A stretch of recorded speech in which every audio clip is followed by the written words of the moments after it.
Hi everyone, this is Raghu Rajaguru from Royal LePage Ignite. One of the most frequent questions that I get asked all the time is, how do you see the market in 2019? And usually is, do you think the market is going to go down 20%? Or do you think the spring market is going to pick up and the prices are going to appreciate 10%? Well, it's not an easy answer. When it comes to housing market, it is very difficult to predict what's going to happen just because there's so many variables that are involved. Now, if you go back to April 2017, when the provincial government of Ontario implemented 16 rules to cool down the market, and one of them being the foreign buyers tax, we saw the rules take immediate effect. So rules can make the market change in one day. So to predict for the rest of the 19 how things are going to be is very difficult. But we're going to go back and look what has happened, what is happening now, and where we are headed. And let's try to make an educated guess. If things remain same as to where they are now, where are we going to be? Now, let's go back to 2015 July and take a look at where we were in terms of average price, interest rate, and months of inventory, then come all the way back to 2018 December to see where we are and see if we can make sense of everything and maybe predict or make an educated guess as to where we will be by the end of 2019.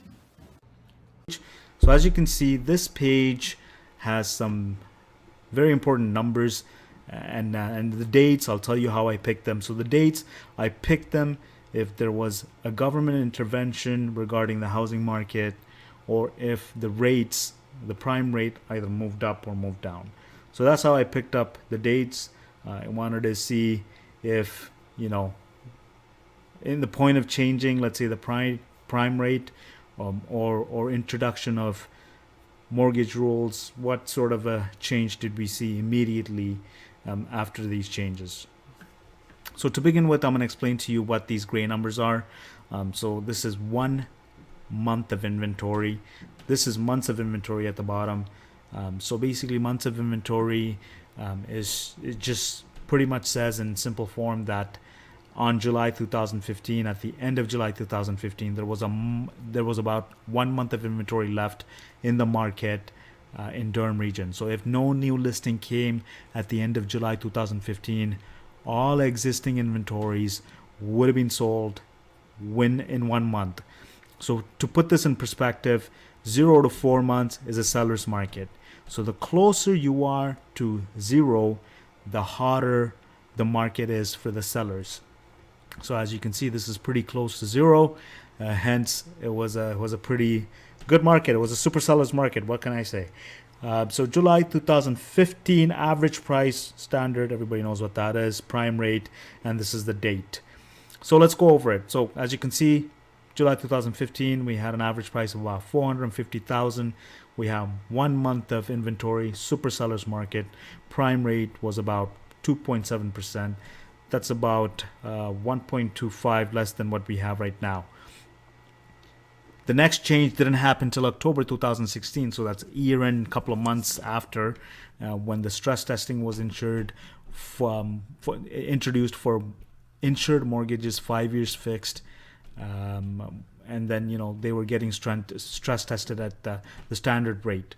So this was if you were putting down less than 20% and you wanted a 5 years fixed rate, you were getting stress tested now. That's in October 2016. Not a lot of people know about this. I think the most prevalent one is obviously the 20% stress test, which we will come to January 2018. But look at this number right here, 26%. So from July 2015 to October 2016, the prices jumped 26% in Durham. Again, the next date, April 2017, 6 months later, we jump another 24%. It's just amazing. 24%. And October, also going back October, the months of inventory was less than 1. So as you can see, the market is getting hotter and hotter, right? Well, maybe a little softer here, but definitely less than 1 means the inventory that's left at the end of October would have gone within 3 weeks. That's pretty impressive. And then we have 24% increase from October to April 2017. That's when the government of Ontario came out with the 16 rules to cool down the market, and one of them being foreign buyers tax.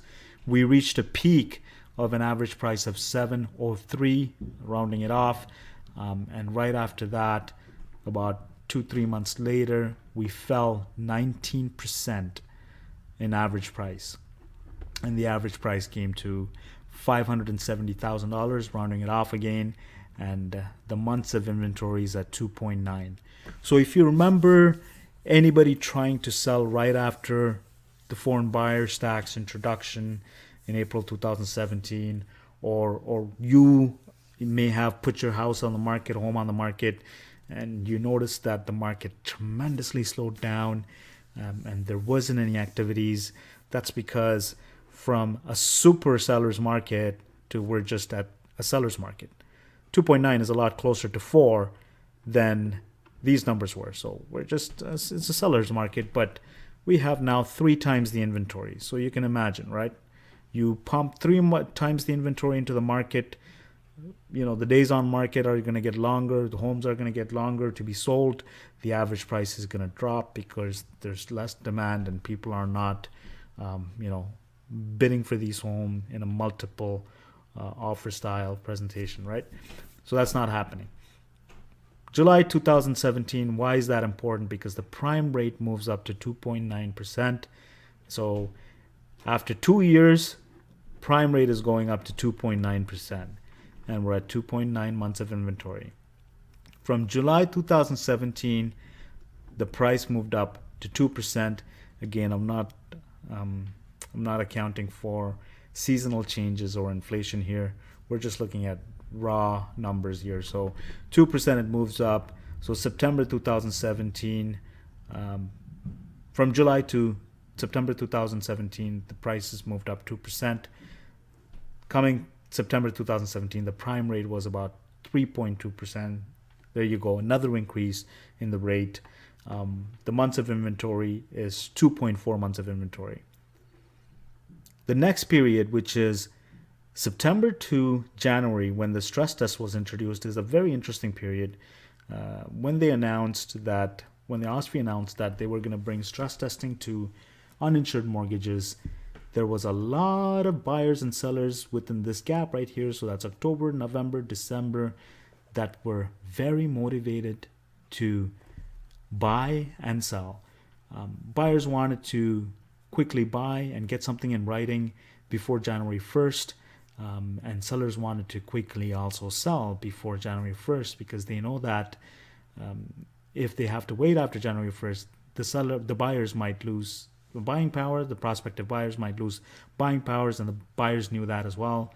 So the market, the months of inventory between these months, I believe for November and December, was under 2 months of inventory. And the reason being is because we had a market where the buyers and the sellers were pretty motivated.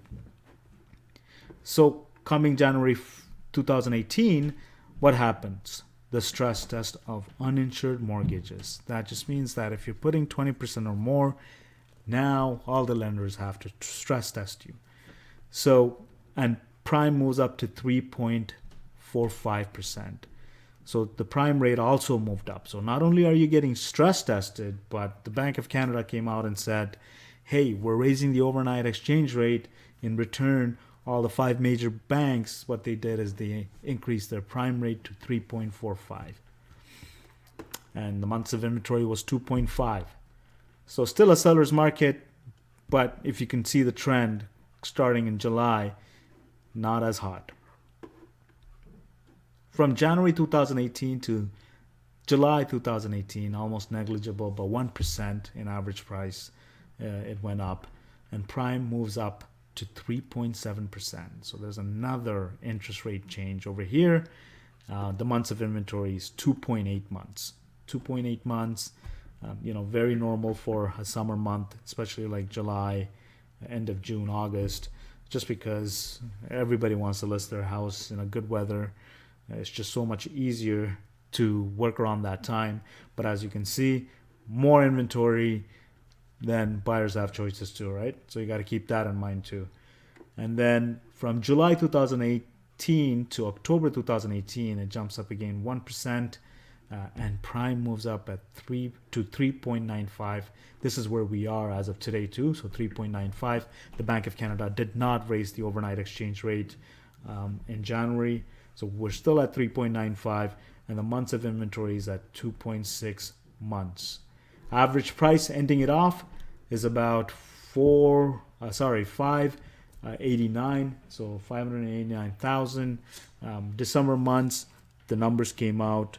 We're at 2.5 months, so 2.5 months means that's a decrease, and the average price was around 587,200.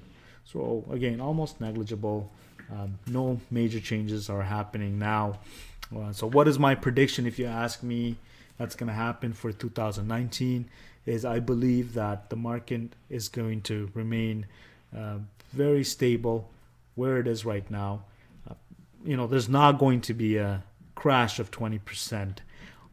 Again, by saying that, as long as the conditions remain the same, there's not going to be a crash of 20%. I don't foresee it. There's not going to be an appreciation of 10% in the spring. I don't foresee it, right?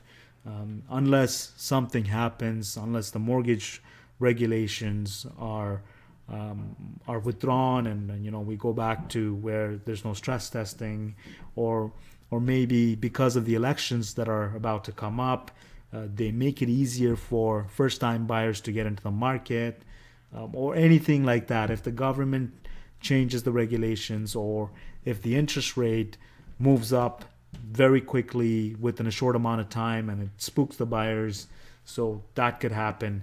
So if, however, we are where we are right now, it's going to be a plateau market where we might beat inflation and go up maybe, 6-7%, which is still good if you ask me. But we're not going to see any dramatic increase in the next 4 months, just because the sellers believe that something might happen in spring. Market doesn't work like that. Or if the buyers believe that the market is going to collapse by 20%. No, you got to have fundamentals, and the fundamentals of today is not pointing towards any of these extreme changes. Again, this is Durham Region. You can further break this down into municipality and into community. So within municipalities, there are communities, and you can break that down into them. And also, it depends on what sort of a home you're buying. So let's say you're buying a detached home. That could be completely a different market in that community from townhouses or condo townhouses. So it really depends on what you're buying to. So before you buy, make sure you understand what the municipality, or how the municipality is doing. So let's say Ajax, Pickering, or Oshawa, Clarington, how they're doing in terms of the housing market, as well as the little neighborhood, the little pocket, or the community that you're buying in. How is that doing? What has happened? Has there been any new homes, any developments, anything like that? And was it bought because of investment purposes? And are there a lot of inventories on the market? Can you get a deal? Can you negotiate? So it's very important when you're buying to know these things. And also when you're selling, you want to make sure that you're looking at exactly the same thing, because you don't want to just test the market, because trust me, the market will test you. Right? There's no point in you coming out there and hoping for the prices that you missed out over here, and you can get it over here, because that's just not going to happen.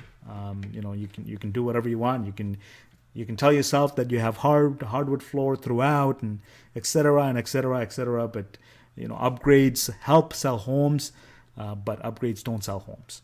If you understand what I mean. Upgrades, if you have upgrades, sure, it'll help you sell the homes, but that doesn't mean that's the sole factor that's going to bring your price up by $150,000. So keep that in mind when you're pricing it properly. Make sure that you ask your real estate sales professional Or if you don't have one, please call me at 416-712-2006 and ask them what sold and what would be a reasonable price, and make all these judgments, with what is happening in your community.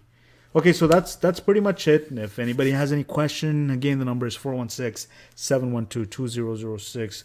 Please feel free to call me, text me. You can also email me, reply to this email, because I will be emailing this out to all the potential buyers and sellers, as well as, if you have any questions, feel free. Thank you so much. Have a great day.